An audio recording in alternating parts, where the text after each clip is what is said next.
Market લાઈવમાં આપનું સ્વાગત છે અને માર્કેટ પર આપણે ચર્ચા કરવાની છે. હું છું ચાંદની શુક્લા અને સૌથી પહેલાં તો CNBC બજારના બધા જ દર્શકોને હોળીની ઘણી શુભકામના. શો પર ચર્ચા કરીએ આગળ એ પહેલાં હાલ શરૂઆત કરીએ હેડલાઇન્સ સાથે. સાપ્તાહિક એક્સપાયરીના દિવસે નિફ્ટીમાં કન્સોલિડેશનનો મૂડ થોડા એક મજબૂતી સાથે 22,500ની નજીક. બેંક નિફ્ટીમાં આજે આઉટ પરફોર્મન્સ, મિડ કેપ અને સ્મોલ કેપ પર દબાણ.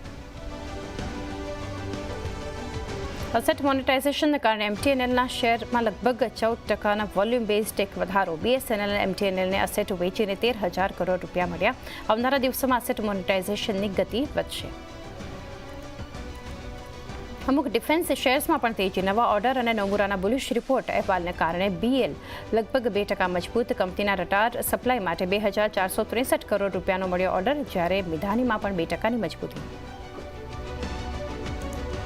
પાવર કંપનીઓમાં પણ મજબૂતી. નવા પ્રોજેક્ટના લોન્ચને કારણે અને મેક્વાયરીના તેજીના અહેવાલને કારણે અદાની ગ્રીન 4% વધ્યો. અદાની પાવર પણ મજબૂત. ONGCમાં પણ મજબૂતી. અને આર્થિક મોરચે મળી બમણી રાહત. સ્થાનિક રિટેલ મોંઘવારી 7 મહિનાના નીચલા સ્તર પર. ફેબ્રુઆરીમાં CPI 4.31% ઘટી 3.61% પર પહોંચ્યું. તો મેન્યુફેક્ચરિંગ વધવાથી જાન્યુઆરીમાં IIPએ પકડી ગતિ. 3.2%થી વધી 5% થયા ગ્રોથના દર.